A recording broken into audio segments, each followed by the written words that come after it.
కొంచెం ముందుకెళ్ళాడు. ఒక వెండి గని కనపడింది. అమ్మా అని ఆ వెండి అంతా తవ్వాడు.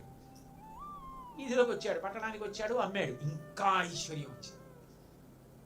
ఎంత వచ్చినా అనుభవించేవాడు మాత్రం ఆయనేగా. అనుభవానికి మాత్రం పరిమితి ఉంటుందిగా. ఎంత అనుభవించగలడు? కడుపు పట్టినంతే తినగలడు. లక్షాధికారైన లవణమన్నవే గాని మెరుగు బంగారంబు మీ కబుడు. అంతకన్నా ఏం అనుభవిస్తావు? ఈశ్వరుడు ఒక నీతి పెట్టేశాడు. ఎంత అనుభవించినా సుఖం అంతే, అంతకన్నా మాత్రం దాటదది. అలాగే పెట్టాడు ఆ నియమాన్ని. కాబట్టి ఇప్పుడు ఏదో ఇంకా సుఖం తెచ్చుకున్నాను అనుకున్నాడు. అంతేనా? ముందుకెళ్ళు అన్నాడు కదా, ఇంకా పెడతానన్నాడు. బంగారపు గది దొరికింది.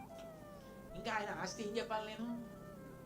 ఎన్ని ఇళ్ళు కడితే, ఎంత డబ్బు వస్తే, ఎంత తాను అనుభవిద్దాం అనుకున్నా ఏం అనుభవిస్తాడు ఇంతకన్నా? ఏదో అలా అదే అనుభవించడం మొదలెట్టాడు. అప్పుడు అనుమానం వచ్చింది, ఏంటో కట్టెలు కొట్టినా అన్నమే తిన్నా, అప్పుడు కడుపు నిండింది అమ్మాయి అన్న.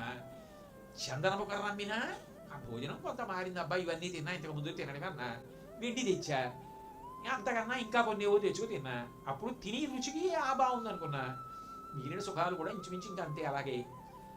అది దాటా బంగారం, ఇంకా దాటితే చూద్దాం. ఇంకా ముందుకెళ్ళాడు. మణులు మాణిక్యాలు వెలిగిపోతూ కుప్పలు పోసున్నాయి. అవన్నీ తెచ్చాడు. ఇంకా ఎక్కువైపోయింది ఐశ్వర్యం. అసహ్యం వేసింది. ఏమిటి ఇవన్నీ ఎంత తెచ్చి, ఓ ఈ మేడలు కట్టి మీదిలు కట్టి తిని, ఏమిటి ఇవన్నీ కాని సుఖం ఇంకా ఏమైనా ఉంటుందా అని ఆలోచించాడు. అసలు ఏ కోరిక లేకుండా, ఎవరి మీద కోపం లేకుండా కూర్చుంటే ఎంత ప్రశాంతంగా ఉందో అన్నాడు. అలా అనగానే ఏం చేశాడంటే, ఇంతకన్నా ముందుకు వెళ్ళడానికి ఏం లేదన్నమాట, ఇక్కడ ఉందన్నమాట శాంతి అనుకున్నాడు. మిగిలిన దాంట్లో దొరికిన శాంతి అంతా కూడా పరిమితితో ఉంది.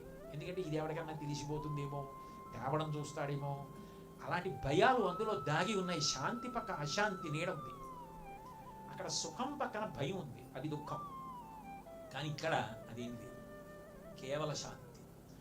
ఓ అసలు నిజానికి అన్నీ పట్టుకుని వదిలేస్తూ వెళ్ళిపోతే పట్టుకుని వదలకోవడంతో దొరుకుతుంది అనమాట. అది ముందుకెళ్ళిపోతే ఉంది. అందుకు బ్రహ్మచారి ముందుకెళ్ళి అన్నాడు. ఇప్పుడు నాకు అర్థమైంది, పట్టుకోవలసిన దాన్ని పట్టుకోవడానికి పట్టుకుని వదిలేయవలసినవి వదలడం జీవితంలో రావాలి. అందుకని ఇది నేర్పుతుంది. కాబట్టి గీత త్యాగాన్ని నేర్పింది. ఇది జీర్ణం కావాలంటే భక్తి ధారగా ఉండాలి. కాబట్టి కృష్ణుడి పక్కన రాధా. నాకు అర్థమైంది బ్రహ్మచారి మాట అన్నాడు. రా అబ్బాయి అన్నారు పరమహంస. ఎంత ఆనందపడిపోయాడో ఆ విన్నాయన. అబ్బాయి ఎంత తేలిగ్గా చెప్పేశారండి వేదాంతం. ఇంద్రియాల గురించి, మనసు గురించి, సుఖాల గురించి అంతిమమైన శాంతి ఆనందం ఎక్కడో లేదు, ఇక్కడుంది.